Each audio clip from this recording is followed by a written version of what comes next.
التحفيز هو أكتر حاجة بتأثّر عليك، التحفيز هو اللي بوجوده بتبدأ وغيابه بتنتكس، وأكبر مشكلة بتواجه الناس إن بيكون عندهم تحفيز كبير بس بيروح بسرعة، فعشان كده في الفيديو ده هاعرّفك إزاي يكون عندك تحفيز دائم. بس في البداية حابب أوضّح حاجة قبل ما أبدأ، إن الانضباط هو الأساس اللي لازم تعتمد عليه، ولكن وجود التحفيز حاجة حلوة مش كده؟ إنك أنت بتعمل الحاجة اللي أنت المفروض تعملها بانبساط، بشغف، بحيوية، بإنتاجية أعلى كمان، فبلا شك التحفيز ده حاجة مهمة جدًا وجميلة جدًا لو موجودة وبتفرق فعلًا معاك، بس في مشكلة واحدة بتواجه كل الناس في موضوع التحفيز، إن التحفيز بيخلص بسرعة، ما بيكمّلش دقايق أو ساعات وتلاقيه نفَس خلاص ولا كأن كان في تحفيز ونشاط وحيوية والكلام ده كله. طب ليه بقى بيحصل ده؟ لإنك أنت بتكون معتمد على مصادر ضعيفة جدًا بتاخد منها التحفيز بتاعك، زي إنك أنت بتسمع أناشيد فتتحمس فتشيل أوزان أكتر في الgym، أو إنك أنت تسمع بودكاست لشخص معروف بالكلام التحفيزي زي ديفيد جوجنز أو أندرو تيت، أو طلع لك فيديو وأنت بتسكرول جلدك شوية وادّاك شوية تحفيز، فبعدها قُمت إيه أنا خلاص هاكسّر الدنيا وهاغيّر حياتي وهانتج وهاعمل وهاذاكر وهاشتغل وتعمل كل حاجة،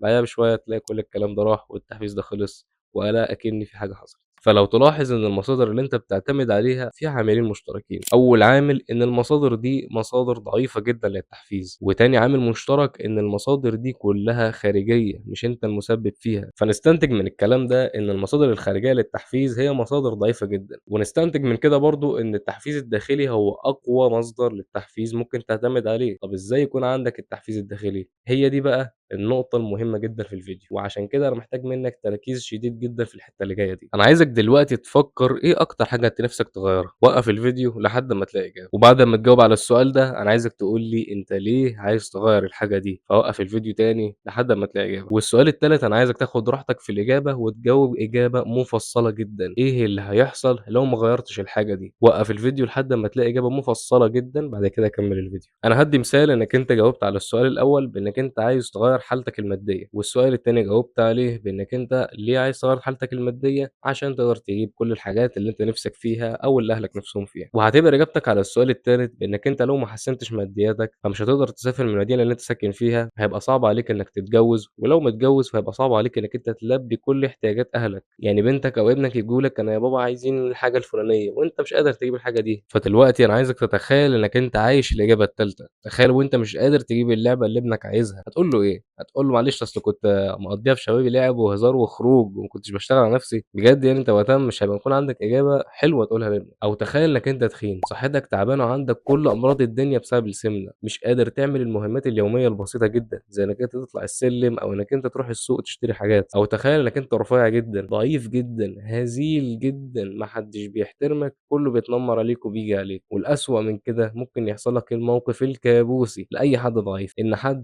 يعتدي عليك أو الأسوأ يعتدي على أهلك، وقتها أنت ضعيف جدًا مش قادر تحميهم، مش قادر تدافع عنهم، هتعمل إيه ساعتها؟ وأنت اللي كان في إيدك إنك أنت تغيّر ده، إنك أنت تقوي نفسك، إنك أنت ما تكسلش وتنزل الgym أو إنك أنت تمارس أي رياضة قتالية، كل دي حاجات كانت بإيدك، بس أنت كسلت، أنت اخترت الراحة، ونتيجة ده إنك أنت بقيت ضعيف ومش قادر تدافع عن أهلك ولا حتى عن نفسك. وكل دي إجابات للسؤال التالت، وكل إجابة فيهم هي أيوه مصير سوداوي، بس أنا عايزك تختار حاجة فيهم وتخلّيها في دماغك دايمًا على حسب الهدف بتاعك. فلو أنت تخين دلوقتي وعايز تخس، فخلّي في دماغك السيناريو بتاع إنك أنت تخين وعندك أمراض الدنيا ومش قادر تعمل أبسط الحاجات وبتتعرّض للتنمر وحياتك متبهدلة. ولو الحاجة اللي عايز تغيّرها هي الماديات، فتخيل ابنك وهو جاي يقول لك بابا أنا عايز الحاجة الفلانية وأنت مش قادر تجيبها له. ولو أنت رفيع أوي وعايز تبقى معضّل شوية، فخلّي في دماغك السيناريو بتاع إنك أنت ضعيف جدًا ومش قادر تدافع عن أهلك ولا عن نفسك. فعلى حسب الهدف اللي أنت عايز تغيّره، فخلّي السيناريو بتاعها موجود في دماغك، سيناريو إنك أنت إيه اللي هيحصل لو ما عملتش الحاجة دي. فأنا عايزك تعيش السيناريو ده كل يوم، كل أمّا تكسّل عن التمرين افتكر الموقف اللي هيحصل لك لو أنت كسّلت عن التمرين وفضلت ضعيف، أو إنك أنت فضلت تخين. وكل أمّا تكسّل عن الشغل عيش سيناريو إنك أنت ابنك أو بنتك جايين يطلبوا منك حاجة بس أنت مش قادر تجيبها لهم، شوف شعورك هيبقى عامل إزاي وقتها. ولو عايز تقوي الشغلة دي أكتر، فتخيل السيناريو اللي أنت قُمت وعملت الحاجة اللي المفروض تعملها وغيّرت فعلًا من الحاجة اللي أنت عايز تغيّرها. فتخيل فرحة ابنك أو بنتك أو زوجتك وأنت جايب لهم الحاجة اللي نِفْسهم فيها، تخيل احترام الناس ليك وأنت شخص قوي بدنيًا. نفسيًا، تخيل راحتك النفسية وأنت شخص قريب من ربنا وقد إيه هيبقى قلبك مطمئن. وأهم حاجة تخيل الجنة، تخيل الجنة بعد أمّا اتجوزت وبقت أسرتك هي أكبر مصدر حسنات ليك، تخيل الجنة بعد أمّا حصلت علم كبير وبدأت تتعلمه وتفيد بيه الناس، وده طبعًا مصدر حسنات جارية ليك، تخيل الجنة بعد أمّا جاهدت نفسك وحرمت نفسك من حاجات أنت كنت عايز تعملها عشان تعمل حاجات تانية أحسن وأفيد لك، عشان بس تتقي ربنا في وقتك وفي صحتك. وخلّيك عارف برضه إن الجنة مش ببلاش، يعني أنت مش هتبقى قاعد مرتاح طول حياتك في الدنيا ومقضيها لعب وهزار وخروجات والكلام ده كله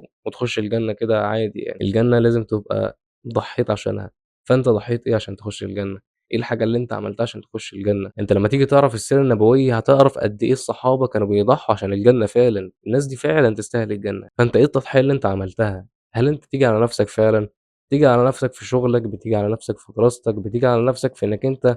تحرم نفسك من شوية لعب زيادة هيضيّعوا لك وقتك بلا هدف، تحرم نفسك من خروجة ممكن تقضّيها أصلًا يبقى فيها محرمات كمان، أو إنك أنت تحرم نفسك من إنك أنت تكلم بنات، كل دي تضحيات، هي أيوه تضحيات بسيطة مقارنة بالتضحيات بتاعة الصحابة، ولكن هي ما زالت تضحيات، ولو طبعًا تقدر تعمل تضحيات أكتر من كده فاعمل، لإن الجنة مش ببلاش. أنت لازم تضحي كتير أوي عشانها، وأنا عارف إن الموضوع ده بعيد شوية عن موضوع الفيديو، ولكن دي حاجة كان لازم تتقال، فأنا عايز كل اللي أنا قُلته ده تفضل فاكره وتخلّيه حَلَق في ودانك، تفتكرها في كل مرّة بتكسّل، تفتكرها كل أمّا تصحى، تفتكرها في نُص اليوم، تفتكرها كل شوية، خلّيها دايمًا في دماغك، خلّيك عارف إيه الحاجة اللي أنت عايز تغيّرها، خلّيك عارف السبب ليه أنت عايز تغيّرها، وخلّي في دماغك إيه السيناريو اللي هيحصل لو ما غيّرتش الحاجة دي، وممكن برضه تخلّي في دماغك إيه السيناريو اللي هيحصل لو غيّرت الحاجة دي، فدي الحاجات اللي هتخلّي عندك مصدر تحفيز قوي جدًا داخلي، وطبعًا شُعلة التحفيز الداخلي دي ممكن تبدأ تنطفي شوية مع الوقت، فلو أنت عايز تعيد إشعالها وتقويها من أول وجديد، فساعتها اقعد افتكر الكلام اللي أنا قُلته، أو شوف الفيديو ده تاني، وأنا مش باقول لك كده يعني عشان آخد ساعات مشاهدة، أنا كده مش مستفيد بساعات المشاهدة في أي حاجة، أنا باقول لك كده عشانك أنت، أنا عايز أشوفك بتتحسّن، عايز أشوفك بتبقى شخص أحسن وأحسن وأحسن، ولعل وعسى أكون أنا السبب اللي ربنا مسخّرني عشان أكون سبب هدايتك أو أكون سبب في تحسين حياتك. وبعيدًا عن موضوع الفيديو في حاجة محتاج أأكد لك عليها، إنك أنت الهداية ممكن تيجي لك على شكل فيديو، على شكل رسالة، على شكل نصيحة من حد أنت تعرفه، مش شرط الهداية تيجي كده بدون مقدمات وبدون أسباب فجأة كده أنت ربنا هداك، يعني عادي جدًا يكون الهداية اللي ربنا جايبها لك تكون على هيئة فيديو، على هيئة شخص جاي يكلمك، فأنا عايزك تتعامل اللي هو إيه، اللي هو أنت بتدعي إن ربنا يهديك، بعد كده تفتح يوتيوب أو انستا ويطلعوا لك فيديوهات كتير فيها موعظة، فيها فايدة، فيها هداية فعلًا، بس أنت ما تبقاش شايف إن دي الطريقة اللي ربنا ممكن يهديك بيها، أنت بتبقى شايف إن دي فيديوهات عادية، حاطط في دماغك إن الهدايا اللي ربنا ممكن يهديك بيها بتبقى حاجة يعني إيه، خارقة شوية، حاجة كده مش ما لهاش مسببات، حاجة كده ما شبه المعجزات يعني، فلأ، الهدايا ممكن جدًا تبقى مجرد فيديو أنت بتشوفه فبتبدأ تتغير فبتتحسن، دي ممكن جدًا الهداية، ودي حاجة أنا كنت عايزك تبقى عارفها يعني، ولو استفدت من الفيديو ده وعايز تشوف فيديوهات تانية خاصة بتطوير الذات، فشوف البلاي ليست دي واشترك في القناة عشان يوصلك كل فيديو جديد فتشوفه وتستفاد منه.